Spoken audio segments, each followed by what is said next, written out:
Listen, I'm not the one that you have to answer to for your depraved behavior. There's a higher power that will judge you for your indecency. Tom Cruise. Hi, it's Charles and welcome back to my channel. So today we will be talking about one of my favorite actors who is admittedly problematic, but still, you can't deny that his work is pretty great. Who am I talking about? Well, if you clicked on this video, you know that we are talking about the Scientologist at the very top. You know, the one and only Tom Cruise. Tom Cruise. Emma Stone and Easy A. When it comes to actors, I'm not really a fan of most male actors, but Tom Cruise, you gotta admit, Tom Cruise has put in the work over the decades, and people who say that he's not talented and that he's not deserving of praise, I'm like, girl, gotta look at the evidence, look at the material, because he has been doing the work for decades. He has a lot of strikes against him, what with the whole Scientology of it all, and the whole Nicole Kidman of it all, and many other things of it all. But you know what? His work really shines bright and makes me forgive a lot of the stuff that he's done, which is important because he's done a lot of weird and bad stuff.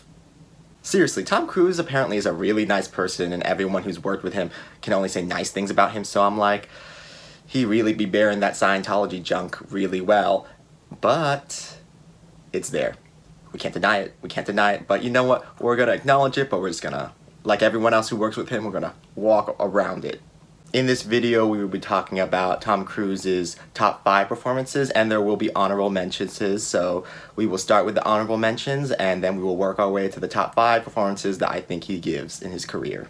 The first honorable mention I'm gonna give Tom Cruise is him in the Mission Impossible series playing Ethan Hunt. For me, Tom Cruise gets better and better with every single Mission Impossible movie he does.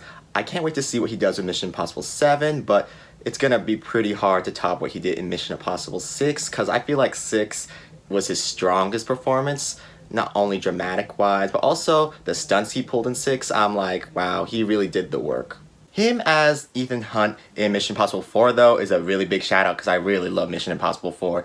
Him scaling the Burj Khalifa, I'm pretty sure that's what the tower name is called, and him during the sandstorm sequence, that movie, he's just so good in Mission Impossible 4 and 6. Yeah, 4 and 6, those are the best ones he's in. Those are the best movies in that franchise too, by the way, if you didn't know, the more you know. There's not much acting that goes on in these Mission Impossible movies, but Tom brings his movie star quality to these movies, and also the stunts he pulls off in this movie really are just amazing. If there was a stunt category at the Oscars, you can believe that Tom Cruise would probably have 1 or 2 Oscars by now. Moving on to the next honorable mention for Tom Cruise, which for me would be Lestat in Interview with a Vampire. For those of you who don't know what Interview with a Vampire is, it's basically a movie about Brad Pitt's character, I don't remember his name, and how he's turned into a vampire by Tom Cruise, and just the life he lives as a vampire throughout the decades. Tom Cruise really isn't in Interview with a Vampire for so much of the movie, but when he's in the movie, he makes a big impact, and there is a lot of homoeroticism in the movie between him and Brad Pitt, and it's just so juicy to watch. Tom as a vampire, yeah, he was ferocious, and he was just very good in the movie, and at the end, when he's all old and decrepit, I was like, ooh, Tom is doing the work once again. Seriously though, Interview with a Vampire, if you haven't watched the movie, you should, because it's very underrated, and Tom Cruise is, as I said, great in the movie. Brad Pitt's okay, because his character is kind of just the straight man character in that movie, and Kirsten Dunst is amazing, should have gotten an Oscar nomination, but we will get to her in another video in the future. Moving on to the next honorable mention for Tom, which for me would be him as Roy Miller in the criminally underrated movie Night and Day. Night and Day is a very fun cat and mouse espionage thriller comedy. It's part comedy, starring Cameron Diaz and Tom Cruise, and basically Cameron Diaz's character gets entangled with Tom, and she just has to go along with this ride that she's on now with Tom Cruise. We've of course seen Tom play spies in Mission Impossible and other movies that he's done, but this one was more of a comedic spy role he's taken, and he was just very charming and very fun throughout the movie. Not very much serious moments that he has in the movie, but he's just overall very charming and very fun in the movie. I love the scene where he has Cameron Diaz handcuffed and he's all like, with me, you're here. Without me, you're here. With me, without me. With me, without me. And I was like, I love watching that scene in the movie because he does it so well. LOL, what was that recreation of that scene? But anyway, if you haven't seen Night and Day, you should go watch it because Tom Cruise and Cameron Diaz are both very fun in the movie, very fun and charming. The next honorable mention we're going to talk about when it comes to Tom Cruise would be him as Joel in the iconic Risky Business. Risky Business is about a character named Joel and about how his parents are out of his house for a few days and antics ensue and trouble happens around him and he's just like, wow, what have I gotten myself into? This movie is most famous for the scene where Tom Cruise is just wearing his long sleeve and his underwear and he's singing and dancing in his house alone. And honestly, just for that scene alone, I was like, yeah, this has to be in the honorable mentions because it is a very iconic scene and it's a very fun scene to watch. When it comes to teen movies, I actually like this one a lot because Tom Cruise's character Joel actually, like, he has to face up to the consequences of his actions, and you know, I like it way better than Ferris Bueller's Day Off, which I think that movie is horrible. Horrible trash. This movie is great. Tom's performance in this movie really marked him as someone to watch out for. People saw the movie star status that he had in him, and they were right to invest in him after watching him in this movie because he really does have that movie star quality. The last honorable mention I gotta say for Tom Cruise would have to be him as Cage in the criminally underrated movie Edge of Tomorrow. Yes, the movie is called Edge of Tomorrow. I do not care what they rebranded it as. It is called Edge of Tomorrow. No one else can say it is called anything else but Edge of Tomorrow. Period. For those of you who don't know, Edge of Tomorrow is basically a movie about this guy, Tom Cruise's character Cage, and how he is forced to be in the army even though he was just like a spokesperson for the army, and basically he is forced to live the same day over and over, Groundhog's Day style. And yeah, it's just basically this action movie about him trying to figure out how to defeat these aliens that are on Earth, and it's him and Emily Blunt and they kick ass. I really like this Tom Cruise performance in general because Tom's character starts out at one place and by the end of the movie he's a completely different character, and Tom really sells the growth that his character Cage goes throughout the movie. Also, once again, Tom is really serving the action sequences in this movie. Him and Emily Blunt are serving action, but I gotta say Emily Blunt is way better in the movie than Tom Cruise. Sorry, but it had to be said. With that, we are done with the honorable mention section and we'll be moving on to the top 5 performances that I think Tom Cruise has given throughout his career. Seeing as how we are at the halfway point, I'm gonna plug it in and say you should like and subscribe if you haven't already. Like and subscribe because, yeah, it would mean a lot to me. Yeah. At number 5, we have Tom Cruise as Les Grossman in the movie Tropic Thunder. The movie Tropic Thunder centers around Ben Stiller, Jack Black, and Robert Downey Jr. with a few other people there with them, and they all think they're filming a war movie, but they're actually dropped into a real war zone. And yeah, it's a comedy movie, but it is very not aged well, in my opinion, and in the opinion of a lot of other people.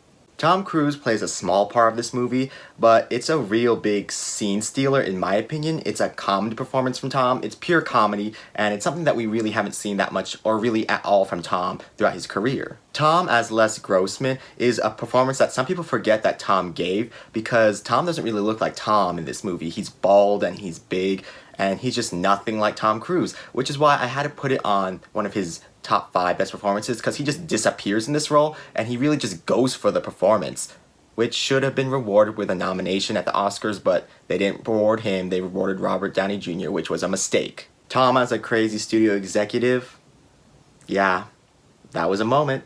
That was a moment. Tom Cruise is really the only good thing about Tropic Thunder. Everything else about Tropic Thunder, I'm just like, no thank you. But if you're gonna see Tropic Thunder, you should see it for Tom Cruise's performance alone. Number 4 in Tom Cruise's best performances for me would have to be him as Lieutenant Daniel Kaffee in the movie A Few Good Men. A Few Good Men is a movie about these lawyers who work in the military and they are trying to help solve this case that has been given to them, and basically there's a lot of dirty stuff going on and they have to really figure out what really happened to someone in the military who was murdered and if the 2 people who are on trial are guilty or not guilty and to help them get out of it or not. Everyone is great in the movie, but I really do think that Tom Cruise and Jack Nicholson give the best performances in the movie. Tom Cruise really was eating the dialogue up. The screenplay was written by Aaron Sorkin, so you know all the characters are about to go off when they give a speech or a monologue or they have dialogue with other characters, because that's just what Aaron Sorkin does. He gives actors such great material to work with. The famous scene in this movie where Tom Cruise says, "I want the truth," and then Jack Nicholson's like, "You can't handle the truth." I'm just like, that whole scene, I'm like, wow, the acting going on from both Tom and Jack, great. Once again, Tom had a really good script to work off of because Aaron Sorkin really built this character of Daniel Caffrey to have such a great emotional story arc that when you see Tom portraying the character, he really portrays the growth that Daniel goes throughout the whole movie. He really goes from someone who's too cool for school and who plays it safe to someone who is willing to put in the work and at least try to do what's right for once. Tom really gave a lot of monologues in this movie and he delivered them all so well. The amount of monologues he gives in this movie and the emotion he brings to the character really cement this as one of his best performances in my opinion. Number 3 in the ranking for me would have to be Tom Cruise as Ron Kovac in the movie Born on the 4th.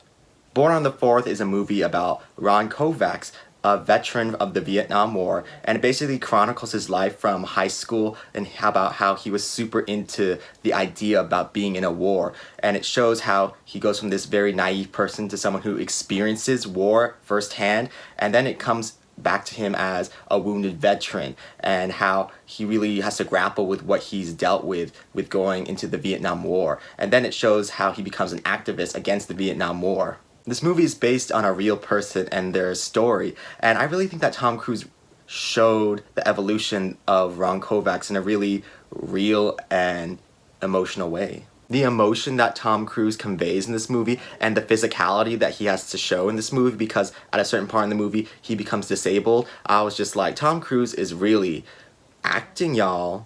His performance in this movie got him his first lead actor Oscar nomination and just Oscar nomination in general, so this really has a special place in Tom Cruise's performances. Born on the 4th, it's a harrowing watch, but I really think it's worth watching just for the story of Ron Kovac and also Tom Cruise's amazing performance. On to performance number 2 in the ranking, which for me would have to be Tom Cruise as the titular character of Jerry Maguire in the movie Jerry Maguire. Long story short, Jerry Maguire is the story of the titular character, Jerry Maguire. He's a sports agent. He has lost his job at his company and he's lost a lot of his clients, but he was able to retain one client, aka Cuba Gooding Jr. Seeing as how Cuba Gooding Jr. is his only client, he has to work very hard to make Cuba Gooding Jr.'s character a success because as of the moment, he is not a success, so he has to do a lot of work to make Cuba become a success story. This movie is basically all about football, so yeah, do with that as you will. Tom really should have won an Oscar for this performance because he's not only serving you dramatic and emotional elements, but he's also serving you comedy. Seriously, the scene where he goes, "Show me the money," is one of the best scenes, and also where he's like, "Help me, help you. Help me, help you." I was just like, man, very fun. To be honest though, the scenes where he's like really electric, he's opposite Cuba Gooding Jr. So you have to give credit to Cuba Gooding Jr. for bouncing back energy with Tom. At least Cuba Gooding Jr. won his Oscar for Best Supporting Actor, so that's something at least. Once again, Tom gives a great performance, and he has a lot to owe to the screenplay because the screenplay from Cameron Crowe really does a lot to build up this character of Jerry Maguire. Tom Cruise lost the Oscar that year to Jeffrey Rush, and that doesn't sit right in my soul. It hurts thinking about it. If you haven't seen Jerry Maguire in a while, you should see it because watching the movie you can just see why Tom Cruise gives such a great performance. He just all around gives you everything you could ever want from a performance. Now on to the number 1 performance I believe Tom Cruise has given, which would be him as Frank Mackey in the movie Magnolia. Magnolia is just one of these movies where there's a bunch of characters and you are constantly flipping through each character's storylines, and sometimes characters interact with each other and sometimes they don't. And Tom Cruise's character, his storyline is that he's a playboy. He's kind of someone who is peddling off toxic masculinity and teaching guys how to be more toxic in a sense, but his storyline really comes to an emotional climax toward the end of the movie. If you just watch the movie or know what I'm talking about, you know what I'm talking about. Tom really is giving you a performance with this movie. He is really selling you this guy who's very toxic and just spreading his toxic energy to all these other men, being like, this is how you be a man. And it was so infuriating watching him in this movie, but that's how you know he was doing a good job, because he was very committed to the performance. When an actor in a movie makes you feel something, like actually feel something, then you know they did a good job, because they made you feel an emotion, and if it's the emotion that they intended you to feel, then that is even more great. For the majority of this movie, he is being such a huge douchebag, but the last few moments of the movie, he is playing someone who is very in touch with their feelings, and he's actually allowing himself to process the pain that he's been hiding from his self. He hasn't been processing the pain and the hurt that he's been holding on to for all these years, so at the end of the movie, you really get to see all the emotions that he's kept inside of him flood out, and it is just really something to behold. When he's at his father's deathbed and he's just like, "Don't you die on me," I was crying. Sometimes I cry when I see that scene, sometimes I don't. It varies how I'm feeling at the moment. That one scene alone, that deathbed scene that he gives in the movie, honestly should have won him that supporting actor Oscar, which I'm just like, Michael Caine, another Oscar? That deathbed scene was improvised because Tom Cruise didn't like what Paul Thomas Anderson wrote. So Paul was just like, okay, you can go improvise what you want to say. And then Tom was like, I'm just going to use the emotions I feel toward my own father to put in this movie. And it's just so emotional and personal and raw. It's just so hard not to feel the emotions that Tom is giving you in this movie when it's just the ones that he himself feels. This really was the last chance for Tom to get an Oscar, and the Academy blew it. They blew it. If you haven't seen Magnolia, you really should, because that's an amazing Paul Thomas Anderson movie, and everyone in that movie is fantastic. And with that, we have finally concluded my ranking of Tom Cruise's best performances. I hope you guys enjoyed my ranking of Tom Cruise's performances. If you agree with my ranking, or if you have a different ranking of your own, please comment below and tell me. I really hope that one day Tom goes back and does an actual dramatic movie or dramatic performance, because I really do think that he deserves an Oscar, even though he beat Scientologist the boots down. But you know what? He really does have an impressive body of work, and I feel like he really deserves an Oscar. I think the next movie we're going to see Tom Cruise in is in Mission Impossible 7 and 8, so I'm just like, I can't hold my breath to see if he's going to get an Oscar, because he's just going to be doing these Mission Impossible movies and probably more action movies in the future, so yeah, I'm just like ashamed that he probably won't get an Oscar unless a stunt Oscar is introduced, then maybe.